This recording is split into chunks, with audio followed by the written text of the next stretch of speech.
नमस्कार प्रेक्षक हो, जागर स्त्री शक्तीचा उत्सव नवरात्रीचा या कार्यक्रमात मी तेजस्विनी आपलं मनपूर्वक स्वागत करते।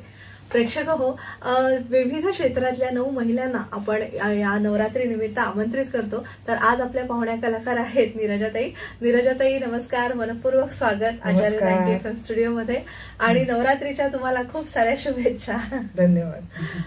नीरजाताईंना आपण सगळेजण ओळखतो आणि ज्यांना साहित्याची आवड आहे ते तर नक्कीच ओळखत असतील, कारण अनेक पुस्तकं त्यांची प्रकाशित झालेली आहेत। त्यांच्या कवितांचा आस्वाद आपण वेगवेगळ्या कार्यक्रमातून दरवेळी घेत आलेलो आहोत आणि मला वाटतं बऱ्याच ठिकाणी तुम्ही कवितांचं सादरीकरण देखील केलेलं आहे आणि फार कमी कवयित्री झाल्या की ज्या नामांकित झाल्या, तर त्यातल्या एक नीरजाताई आहेत। नीरजाताईंची थोडक्यात ओळख म्हणजे कवयित्री, कथालेखिका आणि कादंबरीकार म्हणून त्या प्रसिद्ध आहेत। समीक्षक मसू पाटील यांच्या त्या कन्या आहेत। त्यांचे काव्यसंग्रह निरन्वय, वेणा, श्री गणेशा, मी माझ्या थारोळ्यात आणि निरर्थकाचे पक्षी तसेच अनेक कथासंग्रह आहेत। ललित लेखनही त्यांनी विपुल प्रमाणात केलेलं आहे। दूरदर्शन, आकाशवाणीवर नेहमीच त्यांचे मुलाखत किंवा इतर सदर देखील त्यांचं अभिवाचन त्या करतात आणि आज त्यांचा सगळा साहित्यिक प्रवास आपण जाणून घेणार आहोत। या नवरात्रीच्या निमित्ताने त्यांचा साहित्यिक दृष्टिकोन कसा आहे ते पण आपण जाणून घेणार आहोत। साहित्याचे नीरजाताई संस्कार तुमच्यावर घरातूनच झाले अर्थातच वडिलांमुळे, तर कसं वातावरण नेमकं त्यावेळी कसं होतं ते जाणून घ्यायला आवडेल। माझे वडील डॉक्टर मसू पाटील आता नाही आहेत ते हयात, पण मराठीतले मोठे समीक्षक आणि त्यांना म्हणजे खूप अपवादात्मक असं होतं।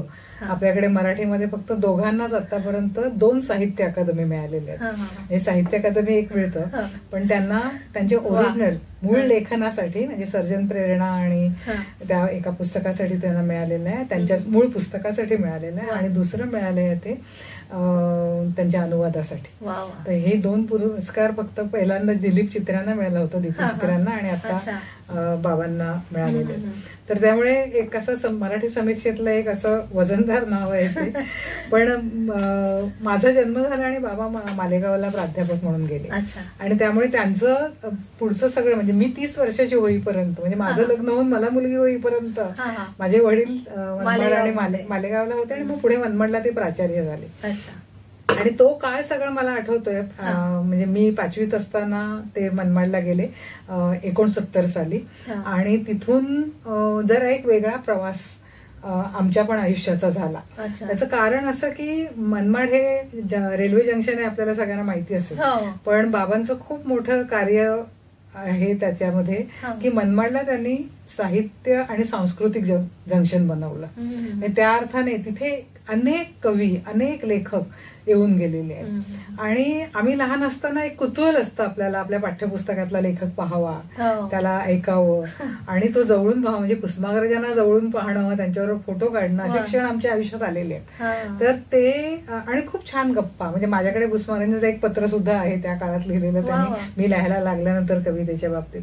तर ही अशी खूप छान छान आठवणी त्या मनमाडने आम्हाला दिल्यात आणि त्याला अनेक क्षेत्रातली लोक तिथे येत होतीच, पण त्याबरोबरच मी जसं म्हटलं की कवी आणि साहित्यिक खूप होतं ते एक असं खूप छान वातावरण होतं वाचायला।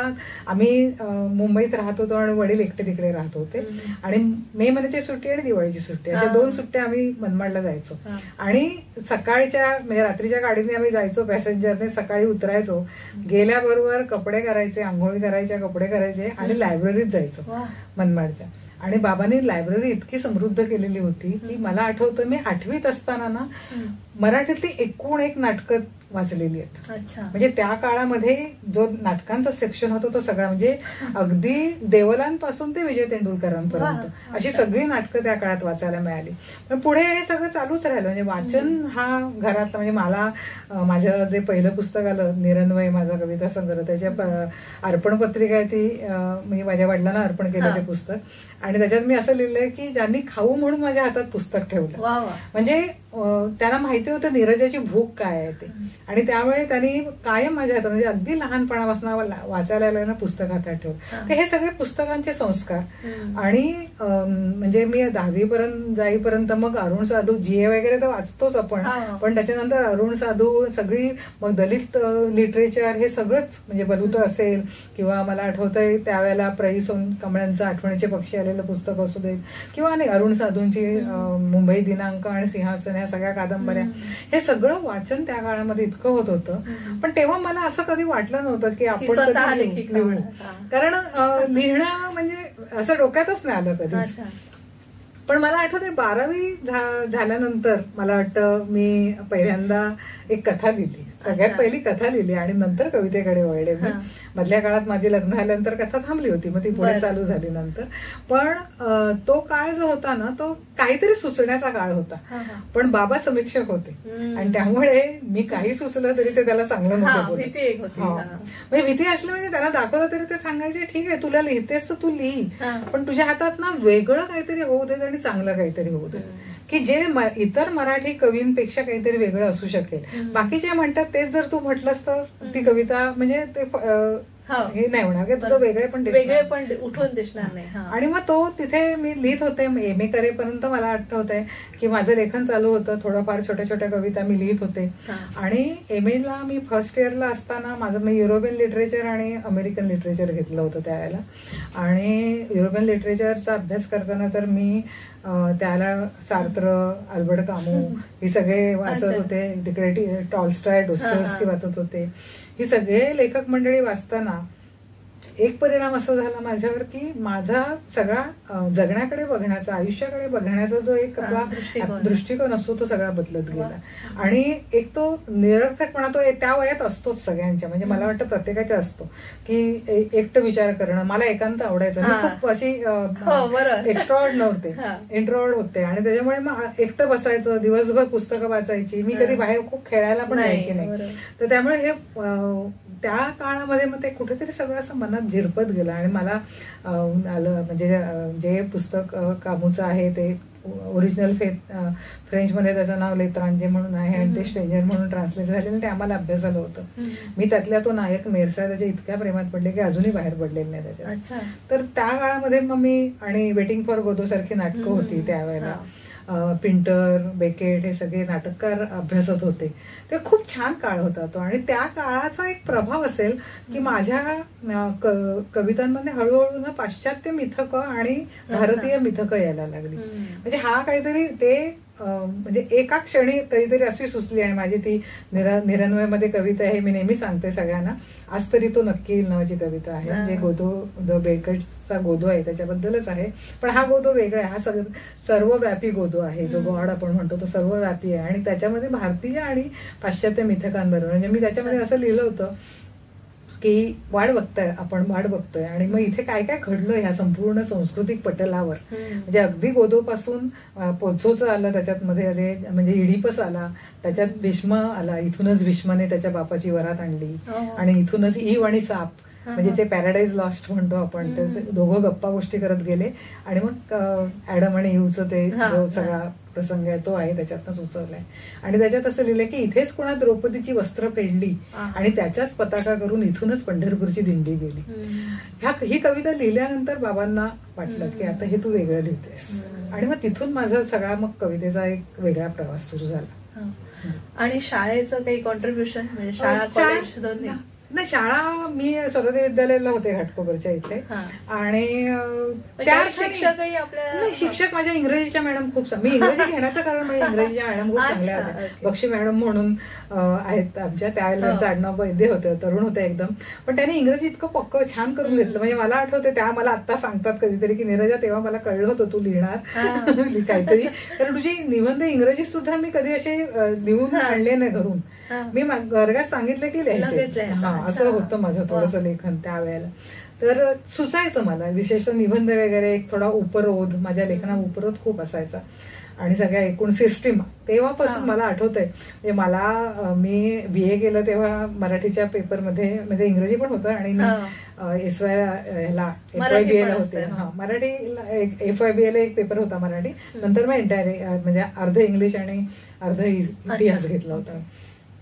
तर त्यावेळेला मला आठवतंय की माझ्या निबंधाला आमचे केंदुरकर सर म्हणून होते आणि त्यांनी ते खूप कडक होते, म्हणजे मार्क त्यांच्या हातून सुटायचे. माझ्या निबंधाला 7 मिळाले होते की मी कोणतरी पुढारी किंवा काय झालं, आणि मी इतकं सरकास्टिक लिहिलं होतं, म्हणजे आजची व्यवस्था जी आपली राजकीय आहे ती कशी असेल त्याच्याच पद्धतीने त्यावेळेला पण सगळ्या काळामध्ये तसंच असतं. तर मी किती काय करेन, आणि मग ते एकीकडे हसू येणं आणि एकीकडे त्यातला उपरोध. तर त्यावेळेला ते इतके खुश झाले होते, म्हणजे हा उपरोध माझ्यामध्ये तेव्हापासून होता आणि तो माझ्या कवितेतनं आणि लेखनातनं सतत येत राहिला. माझ्या काही कथातनं तो सुद्धा तो येतो. तर हे सगळं लेखन कदाचित मला वाटतं त्या इंग्रजीच्या मॅडम भेटल्या, इंग्रजी चांगलं झालं, 10वीला मला इंग्रजीत मार्क चांगले मिळाले, आणि मग मी असं ठरवलं असेल की आपण मराठीत, घरातल्या सगळ्यांनीच मराठी MA केले, आपण इंग्रजीत करू. हे एक कॉन्ट्रीब्युशन शाळेचं आहे. पण खरंच कमाल आहे, कारण मराठी माणूस आहे आणि इंग्लिशमध्ये त्यांचं सगळं अध्यापन केलेलं आहे, आणि अध्यापनाचं देखील बरेच वर्ष तुम्ही कार्यरत होता. म्हणजे तुम्ही स्वतः लोकांना शिकवायचं, मुलांना शिकवायचं, मुलं घडवलेली आहे. अध्यापनाचं कसं होतं, म्हणजे कॉलेजमध्ये शिकवायचं तेव्हा? योगायोगाने किंवा मी म्हणेन की दुर्दैवाने म्हणून त्या अर्थाने की मला ना सगळी कॉमर्स कॉलेजेस मिळाली. अच्छा. फक्त इथे आचार्याला मी 1 वर्ष होते, आचार्य मराठीमध्ये. त्याला मला आर्ट्सच्या आणि सायन्सच्या मुलांना सुद्धा शिकवायला मिळालं.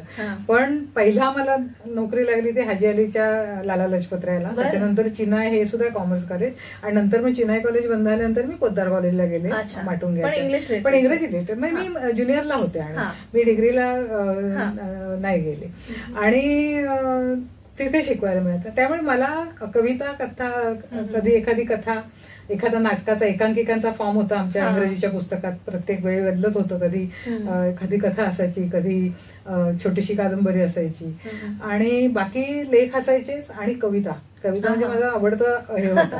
आणि काही पुस्तकांमध्ये बऱ्या असायच्या कविता, पण माझ्या पिंड जो होता पिंड त्याला सूट असलेल्या कविता म्हणजे मन लावून शिकवलेल्या आहेत, आणि मुलांना सगळं ते जे मी वाचलेलं आहे किंवा आपण जे जे त्याची ओळख करून देत होते. आणि मला काही वर्गांमध्ये मुलं पण खूप चांगली मिळाली, म्हणजे अजूनही ती संपर्कात आहे.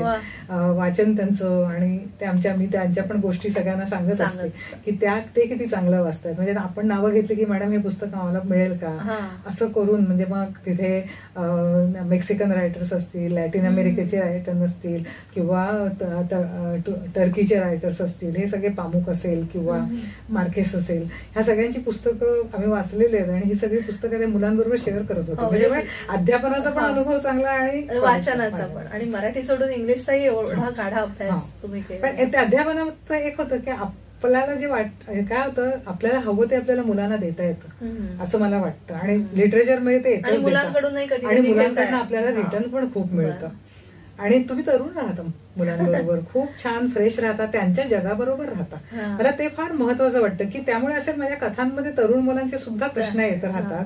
त्याचं कारण पण ते असेल, कारण मी माझ्याच जगात नाहीये, मी ते जग ओलांडून आत्ताच्या मुलांच्या जगात पण येऊ शकते. त्याचं कारण हे अध्यापनात मला भेटलेली सगळी तरुण मुलं, नेहमी तुम्ही तरुण तजेलदार, आणि त्यांचे प्रश्न, त्यांचे नवीन समस्या, आणि इतकं नवीन आयुष्य त्यांचं वेगाने बदलते आत्ताचं, म्हणजे आमच्या तुलनेने खूपच वेगाने.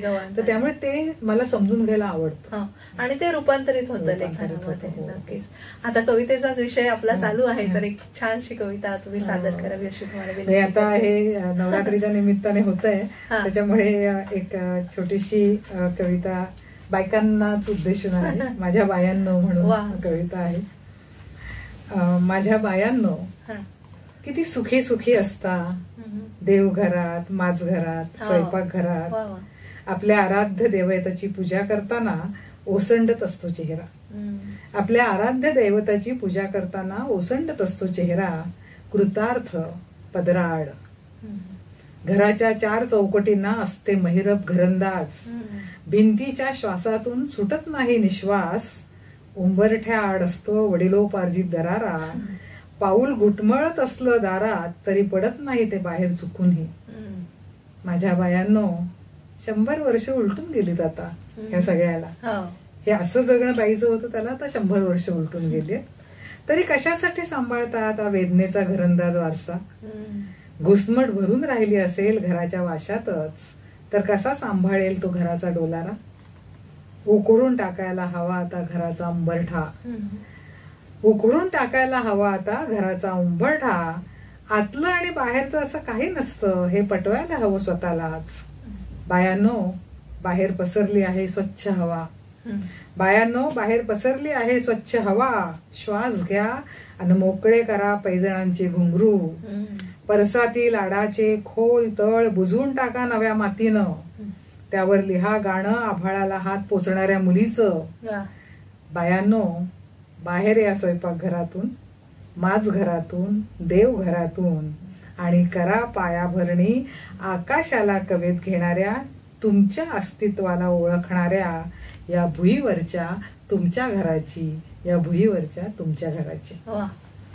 किती छान आहे. ही पायाभरणी आता बायकांनी करावी. कारण स्त्रीला माहेर असतं, सासर असतं असं म्हटलं जातं, पण ते कुठलंच घर तिचं नसतं. अगदी बरोबर. आणि आज आपण एकीकडे नवदुर्गा ह्या सगळ्या म्हणजे आहेत, आपण 9 दिवस आपण दुर्गेचा उत्सव करतो आणि आपण आपल्यातली दुर्गा विसरत चाललोत असं मला वाटतं.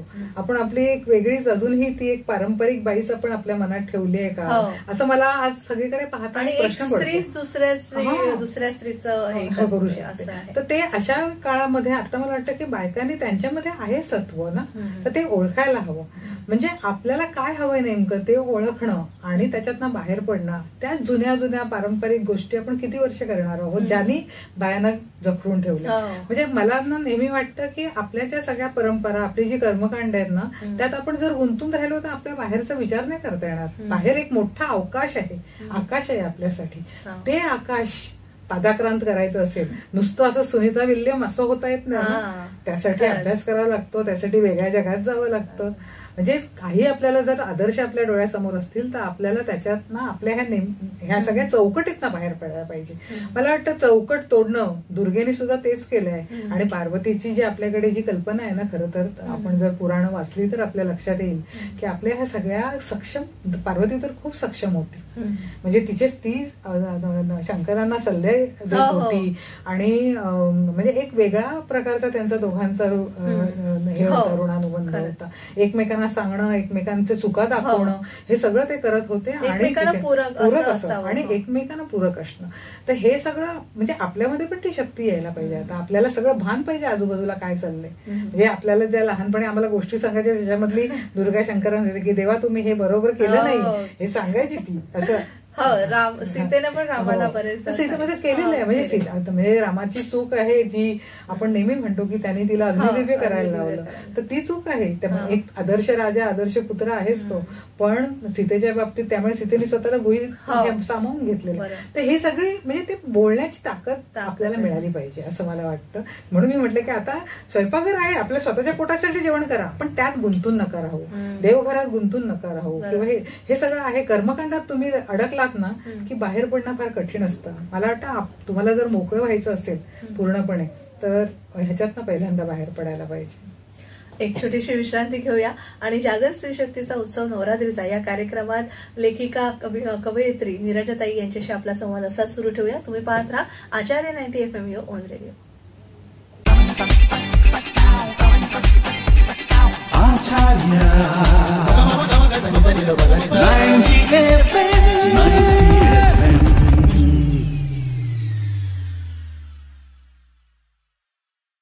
विश्रांतीनंतर तुम्हा सगळ्यांचं पुन्हा एकदा स्वागत. तुम्ही ऐकत आहात आचार्य 90 FM युअर ओन रेडिओ आणि आज आपण नवरात्री निमित्त खास पाहुणे आमंत्रित केलेले आहेत. आपल्यासोबत आहेत कवयित्री लेखिका नीरजाताई. नीरजाताई, आता आपल्याला कुठून तरी प्रेरणा मिळते. म्हणजे घरातच वडील होते, तेच आपल्याला आदर्श मिळत होते. त्यांच्यासारखं म्हणजे कुसुमाग्रजांनाही तुम्ही अगदी लहानपणी पाहिलेलं आहे, त्यांचं पत्र तुमच्याकडे आहे. तर असे कुठेतरी आपल्या मनावर नकळतपणे ते बिंबवलं जातं किंवा आपले आदर्श असे नकळत तयार होतात की आपल्याला मोठेपणे आपण आपल्याला ह्यांच्यासारखं व्हायला आवडेल. तर तुमचे आदर्श साहित्यामध्ये कोण होते? मी आता मगाशी बोलता बोलता म्हणालेच आहे सगळं की MA ला मी जो अभ्यास केला ना त्यातलं अल्बर्ट कामू तर माझा आवडता होता. त्याच्याबरोबर मला इंग्रजीतलं T.S. इलियट म्हणून कवी आहे आणि त्याची वेस्टलँड नावाची कविता आम्हाला त्यावेळेला अभ्यासाला होती, मग मी नंतर वाचले आणखीन त्यांच्या कविता. पण ही सगळी माणसं आहेत ना, त्यांनी जगभरातलं साहित्य मला वाचायला मिळालं हा मला खूप बरं एका अर्थी वाटते. म्हणजे मराठीतलं साहित्य तर होतच, म्हणजे माझे आवडते कवी मर्ढेकर आहेत, म्हणजे आपला एक संपूर्ण एक परंपरा आहेच. म्हणजे आम्हाला जनाबाईची परंपरा आहे, तुकारामांची आहे, ज्ञानेश्वरांची आहे, आणि ती इथे इथपर्यंत आपल्या मराठी कवीच्या केशवसुतांपासून मर्ढेकर आणि आताच्यापर्यंत सगळे कवी. तर मला भिंदांची कविता आवडते, मला मर्ढेकरांची कविता आवडते, पण मला माझ्या आवडते मराठीतले कवी सदानंद रेगे जास्त मला खूप आवडतात. ते त्याचं कारण परत मी मगाशी जो उल्लेख केला होता की माझा जो एक उपरोधाचा सूर आहे ना तो मला त्यांच्यामध्ये सापडतो अनेकदा.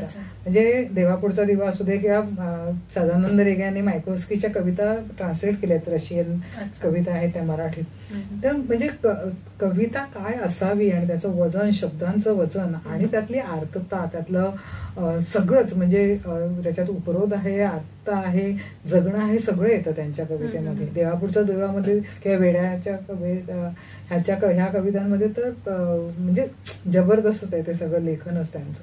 त्यामुळे मी त्यांच्या मरणाच्या कविता आहेत त्या सुद्धा, मृत्यूविषयीच्या कविता आहेत त्या सुद्धा, म्हणजे मी मरत नाही तर मी सहज बाहेर जाऊन येतोय असं ते इतकं सहज म्हणतात. तर मला माझा आवडता कवी म्हणजे विंदा आहेत, हे आहेत. आणि त्या अर्थाने मी म्हटलं तसं मला ऑक्टाविया पाज आवडतो, जो लॅटिन अमेरिकन कवी आहे. टी.एस. इलियट आवडतो. टी.एस. इलियट तर मला खूप इच्छा आहे अजूनही, असं खूप मी किती वेळा म्हणजे दीर्घ कविता आहेत लिहिलेल्या मी, पण मला अजूनही वाटतं की नाही, अजून आपल्याला वेस्टलँड सारखी टी.एस. इलियट सारखी कविता यायला हवी असं मला सतत वाटत राहतं.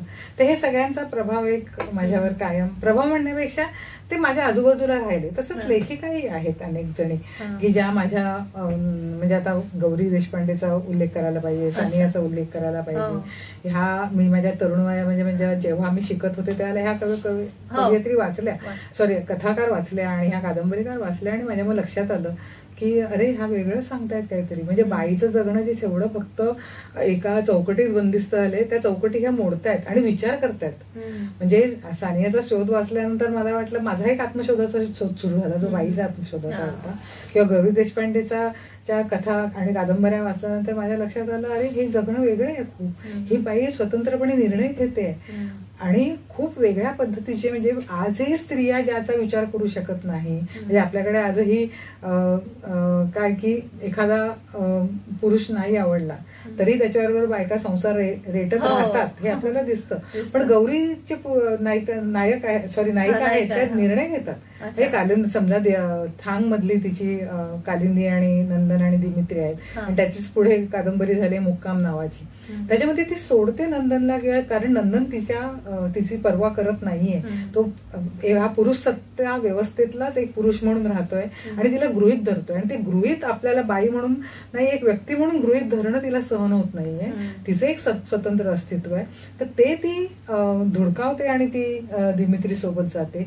ह्या सगळ्या गोष्टी अशा खूप विलक्षण वाटायच्या त्याला, कारण ते आपल्या चौकटीमधल्या जगण्यामध्ये नव्हतंच नाही सगळं. आणि अजूनही बायकांच्या चौकटीमध्ये हे नाहीये. आजचे सिनेमे आणि आजच्या काही फिल्म्स आहेत ते दाखवत आहेत की काहीतरी वेगळं जगणं. म्हणजे आमच्या काळामध्ये पण त्यावेळेला अनेक असे चित्रपट आले होते ज्याच्यामध्ये हे विषय हाताळले होते. पण बाई कसा विचार करू शकते किंवा ह्या चौकटी मोडू शकते हे आपल्याकडे समाजाला रुचत नव्हतं. आणि हे ना आमच्या काळामध्ये, तो आताचा काळ आणि मला आमच्या काळामध्ये पण खूप फरक वाटतो. 70-80चं दशक होतं ना, जे आम्ही ज्या वेळेला शिकत होतो आणि वाचत होतो, लेखन करत होतो, ते दशक असं खूप भारावून जाण्याचंच होतंय. म्हणजे ही स्त्रीमुक्ती चळवळ, म्हणजे 75ला जेव्हा महिला वर्ष डिक्लेअर झालं, आता आपण 8 मार्च फक्त आपण महिला दिन साजरा करतो, पण बाकी काहीच नाही करत. तुम्ही इव्हेंट म्हणून करता येतो. इव्हेंट करणं एखाद्या दिवसाचा ना, आणि तो दिवस कशासाठी आहे, तो आपल्या कोणत्या जाणीवा जागृत करतोय आणि काय करतोय नेमकं, ह्या जाणीवांचं आपलं पुढे काय करणार आहेत, आपल्याला कशातून तरी मुक्त व्हायला सांगतोय.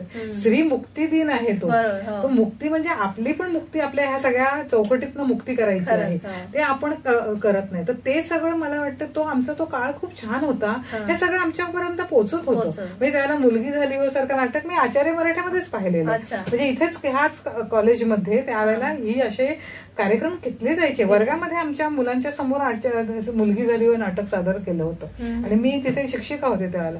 आणि ते पण मी पहिल्यांदा मी म्हटलं अरे काय छान सुंदर पद्धतीने आजच्या सगळ्या प्रश्नांचा त्याच्यामध्ये धांडोळा घेतला होता. तर हे सगळं करत होते त्यावेळेला. म्हणजे सगळी कॉलेजेस पण करत होती आता आपण फक्त इव्हेंट करतोय असं मला वाटतं. आणि आपण परत बायकांना ह्या गेल्या 20-25 वर्षात मी पाहते आहे की स्त्रिया ज्या मुक्त व्हायला पाहत होत्या तिथे त्यांना कुठेतरी भीती घातली का की तुम्ही स्त्रीमुक्ती म्हणजे घर तोडणाऱ्या बायका, स्त्रीवादी बायका म्हणजे असं एक भीती ना पुरुष प्रधान समाजाने घातली बायकांच्या मनात आणि बायका मागे सरकल्या थोड्या आणि आता त्या पुन्हा मागे वळल्या. मी मगाशी म्हटलं की देवघरात अडकल्या, कर्मकांडात अडकल्या. म्हणजे तुम्ही मला नेहमी एक वाटतं की आपल्याकडे गुढीपाडव्याला मोटरसायकलवर स्त्रिया निघतात पण त्या मिरवणुकांमध्ये ती मोटरसायकल ही मॉडर्न कन्सेप्ट आहे की ती वाहन चालवायला लागली, तलवार घेते. हा पण तुमचा पोशाख परत पारंपरिक करायला तुम्हाला आवडतो तो एक वेशभूषा म्हणून काय हरकत नाही. माझा वेशभूषा म्हणून हरकत आहे पण परंपरा आणि हिंस्त्रता, बाई सर्जक असते, तलवार बाईच्या कमरेला नाही चांगली दिसत. जेव्हा भांडायची वेळ येईल त्यावेळेला तिने हवी. पण तुम्ही कायम क्रौर्याच्या गोष्टी बाई कधीच नाही करत. बाई विध्वंसाची गोष्ट करत नाही. बाई ही सर्जनशील असते, सर्जक असते, सर्जनशील असते. आणि त्यासाठी मला वाटतं की बायाने सर्जनशील स्ट्रॉंग पण व्हायचंय, आपल्या आपल्या हक्कांसाठी भांडायचंय. अहिल्याबाई होळकर, राणी लक्ष्मीबाई त्या होत्याच का पण त्या त्यांच्या हक्कांसाठी त्यांच्याकडनं हिरावलं गेलं तेव्हा त्या लढलेल्या आहेत. हा कोणाला जाऊन युद्ध नाही केले त्याने. म्हणजे आज जसं समजा गाझापट्टीवर जाऊन कोणतरी बॉम्ब टाकते असं नव्हतं, त्या बायकांनी नाही केलं. बायका कधीच करणार नाहीत त्या, कारण बायकांनी ते करूही नये, कारण बाई ही बांधून ठेवते, तोडत नाही काही, असं मला वाटतं. तर अनेक गोष्टी आहेत ह्या. तर मला वाटतं आता ते व्हायला लागले थोडं. तर बाईने थोडं बाहेर पडावं आपल्या ह्याच्यातनं आणि आपल्या मुलींना आता नव्या पिढीला एक स्वतंत्र हात द्यावा. पण असंही समाजात होत आहे चित्र की आता स्त्री मिळवती झाली आहे आणि परिपक्व झाली आहे आणि ती स्वतःचे निर्णय स्वतः घेते, त्यांना अति स्वातंत्र्य मिळालंय असं पण बोललं जातं. तर त्याविषयी हे तर बोलायलाच हवं. हे काय ते काय होतं जेव्हा एक समाज असतो ना, तुम्हाला जेव्हा भय वाटतं त्याला मग तुम्ही अशा अफवा पसरवत जाता बायकांच्या विषयी. म्हणजे ज्याला स्त्रीमुक्ती, स्त्रीवादी साहित्य लिहायला लागलं, स्त्रीमुक्ती चळवळी सुरू झाल्यानं त्याला काही लोकांनी खूप खिल्ली उडवली, त्याची खूपच टिंगल केली. आणि म्हणजे मी हे नेहमी उदाहरण देते. मी त्या नाटकात पाहिलं, आणखीन अनेक ठिकाणी असेल तर त्या एका नाटकामध्ये मी पाहायला गेले होते. मला असं वाटतं कुसुम मनोहर लेले नावाचं नाटक होतं आणि त्याच्यामध्ये नाटक खूप छान होतं. पण त्यातला एक डायलॉग मला नाही आवडला त्यासाठी की तो तिला न्याय देण्यासाठी स्त्रीमुक्तीच्या कार्यालयात जातो आणि तो आल्यावर ती बायकोला म्हणतो की मी तिकडे गेलो होतो पण त्या घरदार फुंकून सिगरेट फुंकत बसलेल्या बायका तिथे बसलेल्या. आता घरदार फुंकून सिगरेट फुंकत बसलेल्या बायका हे असं चित्र स्त्रीवादी लेखिकांचं तयार केल्यानंतर काय होतं मग बायका घाबरतात तिथे जायला. हे तू म्हणतेस ना की आता बायका जास्त बोलायला लागल्या. मुलींना पण म्हणतं की त्या डिमांडिंग झाल्यात आता जास्त, सगळ्या त्या मुली पूर्वीसारख्या राहिल्या. माझं म्हणणं हे आहे की मुली सक्षम झाल्यात ना किंवा मुली मुक्त व्हायला बघतायत, पण तुम्ही मुलांना सक्षम कधी करणार? स्त्रियांच्या बाबतीत आपण आजही ज्या बलात्काराच्या घटना घडतात किंवा होतात तेव्हा आपण मुलांना नाही सांगत ना. आपण मुलींना सांगतो कपडे कोणते घालायचे, मुलांना सांगतो का? मुलं कधीही येतात, मुलं किती मारामाऱ्या करतात, रस्त्यावर उभे असतात, नाक्यावर उभे असतात, टिंगलटेवाळी करत असतात, पण मुलींनी मात्र सातच्यात घरात यायचं. म्हणजे कायम मुलींनी कपडे कोणते घालायचे, मुलींनी कसं वागायचं, किती हसायचं, ह्याची बंधनं आपल्याकडे टाकली जातात. पण मुलांना पण हे शिकवायला पाहिजे की मुलगी म्हणजे वस्तू नाहीये, हे त्यांना शिकवायला पाहिजे. ते आपण शिकवत नाही. मी नेहमी असं म्हणते की महिला सक्षमीकरणाने बायका सक्षम झाल्यात, पण ह्या सक्षम झालेल्या बायकांबरोबर कसं राहायचं हे पुरुषांना आता शिकवायला हवं. ते स्त्रीने शिकवायला पाहिजे आणि त्यांच्या आयाने शिकवायला, कारण हे आयानाच जमेल. त्यांनी मुलाला सांगायला पाहिजे की मी जशी तुझ्यासाठी महत्वाची आहे किंवा तुझी बायको येईल तेव्हा सासू म्हणून तिने माझं जसं केलं पाहिजे तसं तुझं पण तुझं कर्तव्य तुझ्या सासू ससऱ्यासाठी करायचं. बरोबर आहे. तर हे सगळं आता आपण शिकवायला पाहिजे की त्यांची सुद्धा कर्तव्य त्यांच्यावरती असेल. मुलगी सगळं सोडून तुमच्याकडे येते आणि राहते, तिच्या आई वडिलांना तर तिच्या आई वडिलांचं सगळं करणं हे तुमचं पण कर्तव्य आहे. ह्या गोष्टी आता व्हायला पाहिजेत आणि आपण बायकांनीच कराव्या असं मला वाटतं. कारण बायकाच बदल आणू शकतात. परत एक छोटीशी ब्रेक पूर्वी एक कविता घेऊया. माझी एक कविता आहे आता, ही फार पूर्वी लिहिलेली आहे, म्हणजे त्याला जवळजवळ आता 30 वर्ष झालेली आणि म्हणजे यौवनात आहे पण तरी त्याचा आशय बदललेला नाहीये. पण ही एक थोडी बंडखोरीची कविता आहे. म्हणजे मी असं त्याच्यात म्हटलंय आपण सगळ्याच बायका मुलींना एक स्वप्न दाखवलं जातं की कोणतरी राजकुमारी येईल आपल्या आयुष्यात, आणि मी असं म्हणते आहे, मी कशासाठी पाहते आहे वाट, तो येईल अबलक घोड्यावरून आणि नेईल मला त्याच्या कुठल्याशा स्वप्न नगरीत. खरं तर मला पळवायचे आहेत लगाम त्याच्या हातातले, खरं तर मला पळवायचे आहेत लगाम त्याच्या हातातले, आणि काढून टाकायचा आहे गर्भाशयाच्या वाटेवरचा त्याचा अहोरात्र पहारा. सगळ्याच म्हणजे ह्या सगळ्याच गोष्टीने, म्हणजे बलात्कार असतील किंवा तुम्हाला मुलं कशी व्हावी, काय नाही होणं, सगळ्या गोष्टी, श्रीभूण हत्याचा पण आहे इथे प्रश्न, तुम्हाला मुलगा नाही, हे सगळ्या पहाराच त्यांचा आता काढून टाकायचा. माझ्याकडे येण्याचे सारे मार्ग मी बंद केले कायमचे, तर काय करेल तो. माझ्याकडे येण्याचे सारे मार्ग मी बंद केले कायमचे, तर काय करेल तो. लिहील एखादी कविता मिटल्या पिसाऱ्याची, जशी बाई लिहिते, की करेल घोषणा एकूणच विध्वंसाची. काहीही असो आता करावीच लागेल नाकेबंदी, शरीरावरून जाणाऱ्या स्वप्नांच्या साऱ्या पाऊलवाटांची, शरीरावरून जाणाऱ्या स्वप्नांच्या साऱ्या पाऊलवाटांची. प्रेक्षक, परत एक छोटीशी विश्रांती घेऊया आणि नीरजाताईंशी आपला संवाद असा सुरू ठेवूया. तुम्ही पाहत राहा आचार्य 90 FM ऑन रेडिओ.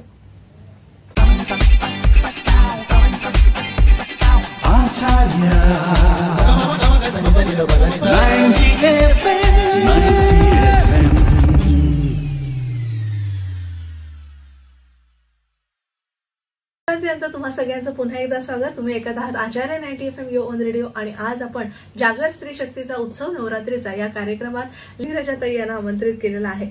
नीरजाताई, अर्थात मला आता तुम्ही भाषांतराचा सुद्धा बरेचदा तुमच्या बोलण्यातनं उल्लेख आला. भाषांतर करणं हे एक वेगळं विश्व आहे, कारण भाषांतर म्हणजे सगळ्या भाषा आपल्याला अवगत पाहिजे, आपल्याला त्या भाषांचं ज्ञान हवं, म्हणजे हा एक वेगळाच टास्क आहे. आणि ते परत ते त्या लेखकाच्या मनात काय आहे ते तुमच्या वहीत उतरवणं हे फार कौशल्याचं काम आहे. तर ते तुम्ही बरीच इतकी वर्ष करत आहात, तर ते तुम्हाला कसं साध्य झालं. मी भाषांतर केलेलं आहे 1-2 ह्याचं स्वतः. म्हणजे मी मार्केटची एक छोटी कादंबरी आहे no one writes to colonel, तर त्याचं मी एक भाषांतर केलं, आणि अप्ताव्या पाज मी आता त्याचं नाव घेतलं. त्याच्या कविता सुद्धा खूप जबरदस्त आहेत, त्याच्या कवितांचं मी थोडं ट्रान्सलेशन केलंय. काही म्हणजे के सच्चिदानंदच्या काही कवितांचं केलेलं आहे. कात्यायनी म्हणून हिंदी कवयित्री आहे, तिचं केलेलं आहे.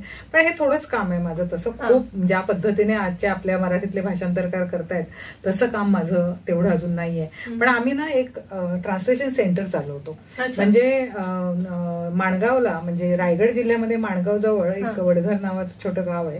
त्या गावाजवळ आमची ना साने गुरुजी राष्ट्रीय स्मारक ट्रस्ट म्हणून एक जागा आहे, आणि तिथे ती संस्था उभी केलेली आहे साने गुरुजींच्या जन्मशताब्दी वर्षामध्ये. आणि त्यावेळेला साने गुरुजींचा अंतर्भरतीचा विचार होता, तो आम्हाला पुढे न्यायचा होता. आता हे आपण भाषांतराबद्दल बोललो ना, तर साने गुरुजींचं असं म्हणणं, साने गुरुजींनी प्रचंड काम केलं भाषांतराचं, आणि त्याला साने गुरुजींचं असं म्हणणं होतं की आपण आपली भाषा आहेच, पण आपली माय आहे, पण मावशा सुद्धा पाहिजेत बरोबर, आणि ह्या मावशांना जोडून घ्यायला पाहिजे ह्या सगळ्या. आणि विशेषतः म्हणजे विश्वभारतीची कल्पना रवींद्रनाथांची आणि साने गुरुजींची अंतर्भारतीची, म्हणजे भारतातल्या ज्या भाषा आहेत सगळ्यांना त्यांना जोडून घ्यायचे. मग ती मल्याळी असेल, मल्याळम किंवा कन्नड असेल, तेलुगू असेल, गुजराती असेल, सिंधी असेल, तर ह्या भाषांमधनं सगळं आलं पाहिजे असं त्यांचं म्हणणं होतं. तर तो विचार घेऊन डोक्यात घेऊन काही लोक त्यावेळेला साने गुरुजींच्या विचाराची, त्यांचे सेवादलाची काही लोक होती, त्यात गजानन खातू हे प्रामुख्याने पुढे होते, आणि त्यांच्याबरोबर त्यांनी हे स्थापन केलं. पहिले त्याचे अध्यक्ष अमोल पालेकर होते, नंतर मग एक अर्जुन टांगळे होते, सुधीर देसाई, युवराज मोहिते, मी होते अध्यक्ष, आणि आता मी सध्या अनुवाद सुविधा केंद्राचे अध्यक्ष आहे. अनुवाद सुविधा केंद्राची कल्पना रामदास भटकर यांच्या डोक्यातून आली की त्यांनी अंतर्भारतीची कल्पना, आम्ही एक आंतरभारतीय साहित्य संमेलन घेतलं होतं, आणि त्याला इंदिरा गोस्वामी आल्या होत्या, आसामी लेखिका. महाश्वेता देवींना सुद्धा त्याच्या आधी बोलवलं होतं, म्हणजे ह्या सगळ्या इतर भाषिकांना बोलवलं होतं. आणि त्याला मग रामदास भटकांच्या मनात आलं की आपण जास्त काही करू शकणार नाही, कारण आपल्याकडे तेवढे पैसे नाही आहेत, पण आपण त्यांना सुविधा देऊया.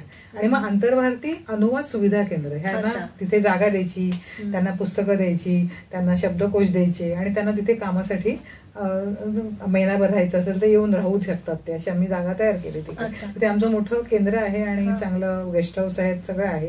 आणि तिथे लोक येतात, अभ्यास करतात. आमचे खूप कार्यक्रम होतात तिथे, वेगवेगळ्या प्रकारचे कार्यक्रम आहेत. त्यातला आंतरभारतीय अनुवाद सुविधा केंद्राचे आणि आम्ही अनेक प्रोजेक्ट घेतलेले आहेत. आता कथांचं म्हणजे मराठीतल्या ज्या महत्वाच्या 10 लेखिका आहेत आत्ताच्या कथा लेखिका, त्यांच्या पुस्तकांचं ट्रान्सलेशन आम्ही साहित्य अकादमीकडे आता सबमिट केलेलं आहे. तर ते कधी येते पाहूया. तर हे सगळं असं काम आम्ही करतो आहोत. म्हणजे भाषांतराचा जांभेकर पुरस्कार देतो. विंदा करंदीकरांना जेव्हा ज्ञानपीठ अवॉर्ड मिळालं त्याला त्याने आम्हाला 2 लाख रुपये दिले होते. 2 लाख रुपये दिले आणि त्याने सांगितलं की ह्याच्यात ना दर्पणकार बाळशास्त्री जांभेकरांच्या नावाने पुरस्कार द्या. आणि तो आम्ही दरवर्षी आता देतोय.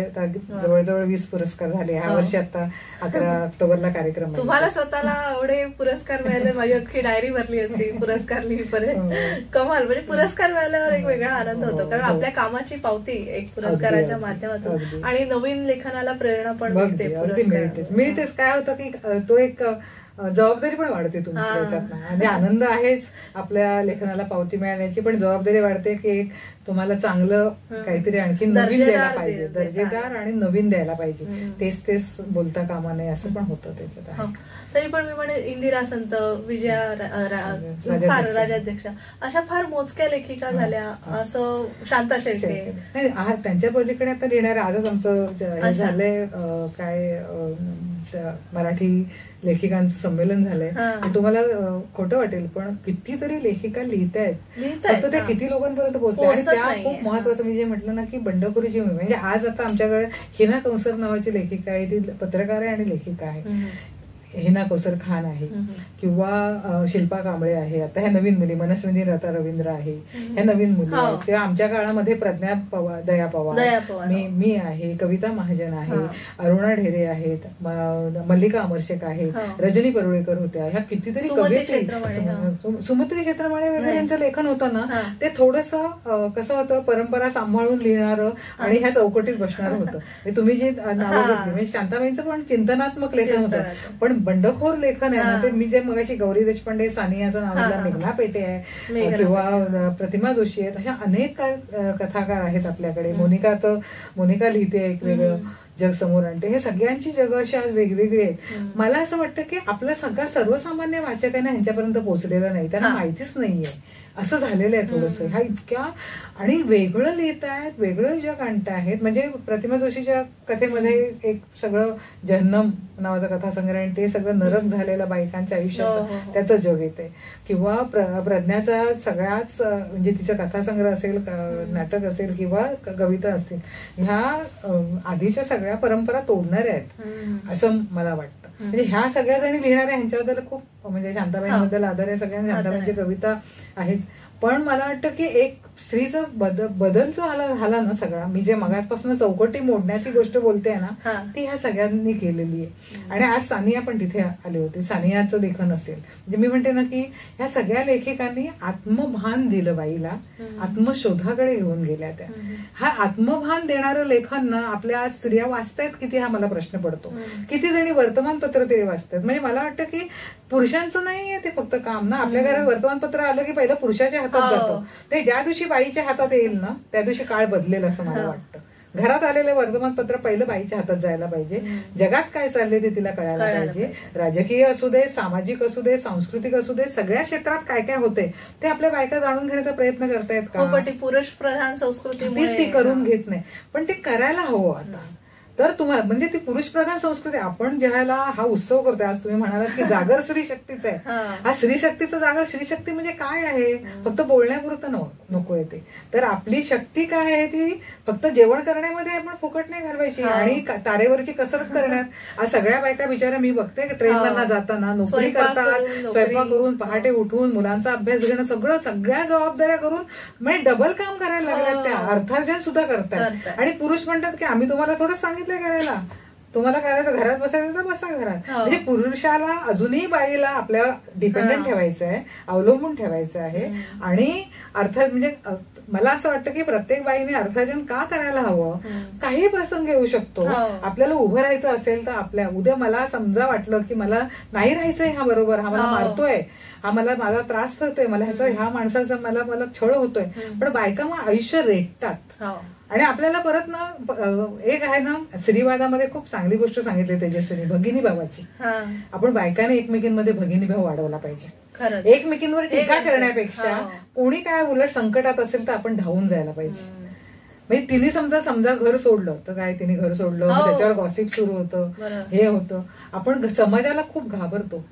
तो समाजाला आपण आता बायकांनी एकत्र येऊन एकमेकींच्या बाजूने उभं राहायला पाहिजे, मदतीला उभं राहायला पाहिजे. आणि बाईने ठरवलं पाहिजे की आपण जागर घालायचा आहे ना, तो आपल्या शक्यतांचा, आपल्या मध्ये काय असलेली जी ताकद आहे ना, मग ती कसली असेल, अर्थार्जनाची असेल. आज इतक्या आपल्याकडे आता अलीकडे एवढ्या दिसत नाहीत, पण तुम्ही न्यूझीलंडच्या पंतप्रधान पाहिले असतील किंवा दुसऱ्या देशातल्या बघितले असतील, ज्या टफ आहेत त्या, आणि परत सर्वसामान्यांसारख्या राहत आहेत. सर्वसामान्य बायकांसारख्या राहताना सुद्धा त्या हे करतायत. म्हणजे आपल्यातल्या सगळ्याच जाणीवा दाखवल्या. आणि तिकडे पुरुष सुद्धा म्हणजे तुलनेने सगळीकडे पुरुष प्रधान व्यवस्था आहे, पण आपल्याकडे अजूनही ती जास्त डॉमिनेटिंग आहे असं मला वाटतं.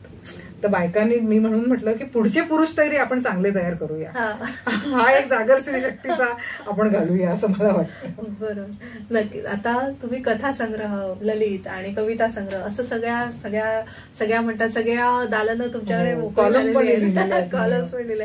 तुम्ही रमता कशात कवितेमध्ये? नाही म्हणजे माझं सांगू का, म्हणजे त्या वेळेला जे सुचेल ते आहे माझं. मला पूर्वी असं वाटायचं की मी कवितेत, पण आता मी कादंबरी लिहिताना सुद्धा खूप एन्जॉय केलं. माझी जी कादंबरी आता जी आली ती गाजली पण बऱ्यापैकी. राजकीय बायका जास्त लिहित नाहीत, पण माझी कादंबरी थोडं राजकीय भाष्य आहे त्या कादंबरीमध्ये सगळं.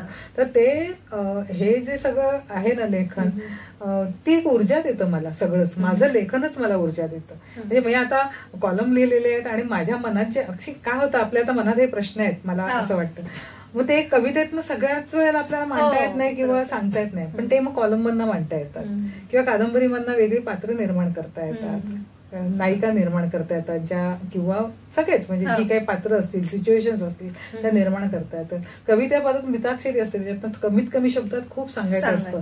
त्यासाठी शब्दांची निवड खूप करावी लागते. म्हणजे आजकाल मी बघते कविता लिहिताना बरंचसं विधानात्मक कविता लिहिली होती. विधानात्मक तुम्ही लिहिलं तर मग ते गद्य होतं, बऱ्याचदा गद्यच असतं. पण तुम्ही जेव्हा एखाद्या शब्दात ना एक छोटासा शब्द घेता आणि त्याच्यातनं खूप सांगतो. म्हणजे विजय तेंडुलकर म्हणायचे की सगळ्यात कठीण गोष्ट कविता लिहिणं आहे, कारण कवितेतनं तुम्ही कमीत कमी शब्दात जास्तीत जास्त सांगता, असं ते मला म्हणालेले. मी तुमच्यात कौतुक आहे नीरजा, की मला हे कधीच जमणार नाही, मला म्हणाले होते. मी नाटक लिहितोय, मी सांगतोय मला काय, पण नाटक लिहिणं सुद्धा खूप कठीण गोष्ट आहे. पण ते मात्र आणि नवीन सगळं सांगणं, म्हणजे तेंडुलकरांची नाटकं तर जबरदस्तच होती. पण हेच सांगते मी की समाजावर भाष्य करणारं, एकीकडे सगळं लिहिणारं, म्हणजे आमची ही सगळी पिढी आहे ना. आता मी जी नावं घेतली, रजनी परुळेकर पासून मल्लिका अमर शेख किंवा प्रज्ञादया पवार, कविता महाजन, ही सगळी नावं घेतली. ह्या सगळ्या जणींना निसर्ग आणि प्रेम आणि ह्याच्यात नाही राहिलं, किंवा बाईचं जे उदात्तीकरण केले ना मातृत्वाचं, फक्त आपल्याकडे काय होतं, आपल्याला तुम्ही देवी आहात आणि माता आहात, पण बाईला आई म्हणून पूजायचं आणि बाई म्हणून उपभोगायचं, ही आपली संस्कृती आहे. तर ही संस्कृती आपल्याला मोडायला पाहिजे. अशी संस्कृती, म्हणजे तुम्ही बाईला हे द्या, रिस्पेक्ट द्या, आदर करा, तिच्या बाईपणाचा करा. आई म्हणून फक्त नका करू, पण बाई म्हणून तुम्ही तिचा नाही आदर करा, ते करायला म्हणजे. मुलगी आणि आईवर खूप जण लिहितात आणि खूप तिचं प्रेमाने करतात, पण ती बाई म्हणून जेव्हा समोर येते ना, त्या बाईला फार वाईट पद्धतीने ऍड्रेस केलं जातं, वापरलं जातं सगळ्याच बाबतीत. अजूनही ती उपभोग्य वस्तू आहे अनेकांसाठी, आणि म्हणूनच हे बलात्काराचं प्रमाण आपल्याला दिसतंय सगळं. तर ह्यासाठी आपल्याला सगळ्या स्त्रियांना असा स्ट्रॉंग राहायला पाहिजे असं मला वाटतं. आता पुढचे प्रोजेक्ट काय, म्हणजे काय असं ठरवलंय की काही ठरवून काही लिखाण करायचं आहे का? नाही, आता मला अजून कादंबरीचा तेवढा पैस नाही झालाय, पण माझ्या 1-2 दीर्घ कथा किंवा लघु कादंबरीसारखं एक तयार झालेली आहे. छोटी आणखीन कथा आहेत, एक कथासंग्रह येतोय, 2-3 पुस्तकं येत आहेत आता ह्याच्यानंतर, ते चालू आहे. मी जसं म्हटलं की नाटक लिहायला कठीण आहे, मला खूप वर्षापासून इच्छा आहे, पण मी अजून लिहिलं नाही. होईल की नाही मला माहित नाही, पण झालं तर चांगलं. पण तोच एक फॉर्म राहिलाय माझ्याकडे असं मला वाटतं. पण जोपर्यंत आहे जिवंत तोपर्यंत लिहित राहील, कारण लिहिणं मला दृष्टीने लिहिणं हा माझा श्वास आहे. आणि नाव तर समर्पक आहे, नीरजा, म्हणजे वाहत राहणारी नदी. त्यामुळे मला हे असंच वाहत शब्दात व्हायचंय. शब्दात. आता कार्यक्रमाच्या अखेर तुमच्या कवितेने व्हावं असं तुम्हाला विनंती करते.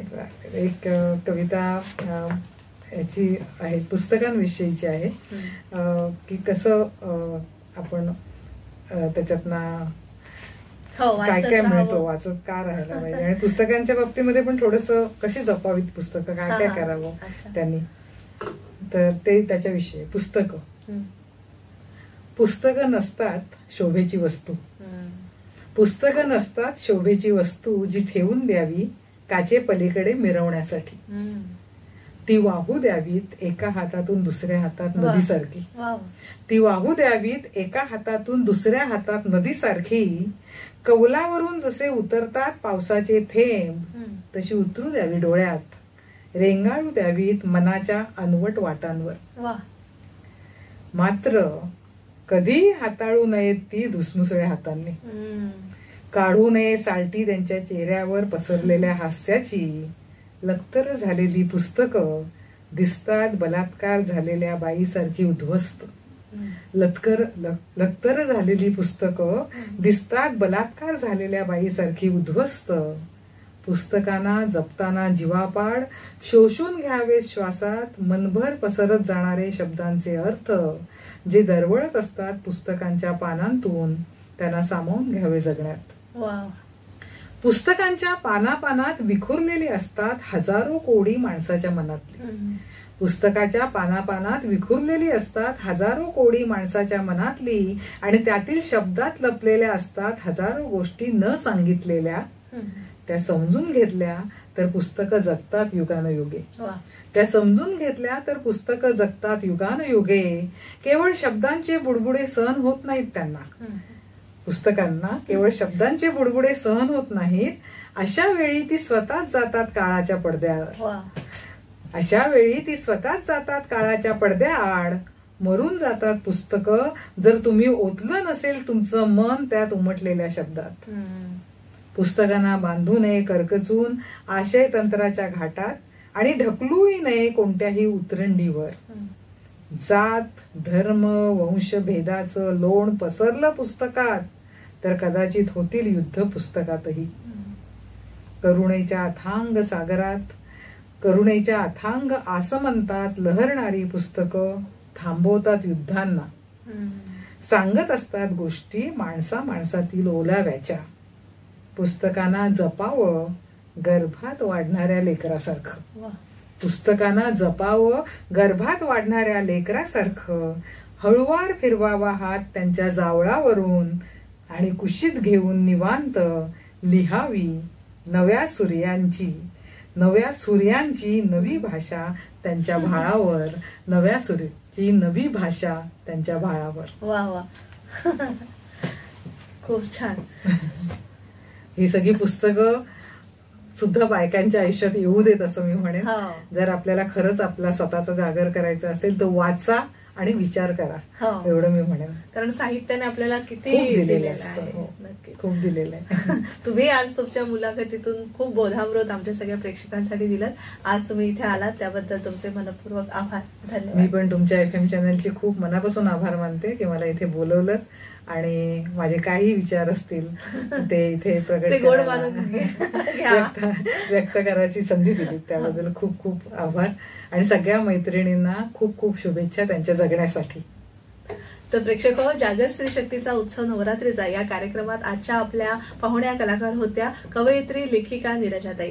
नीरजाताई, पुनश्च आभार मानते. आणि मला वाटतं अधिक तुम्ही समृद्ध करावं, तुमचं जे काही साहित्य किंवा काही आहे, तुमचे विचार आहेत ते आमच्या अधिकाधिक श्रोतांपर्यंत पोहोचावेत अशी तुम्हाला विनंती करते. तुम्ही पुन्हा या आमच्या स्टुडिओमध्ये.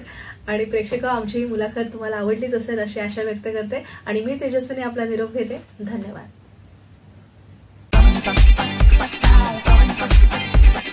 Acharya 90 FM 90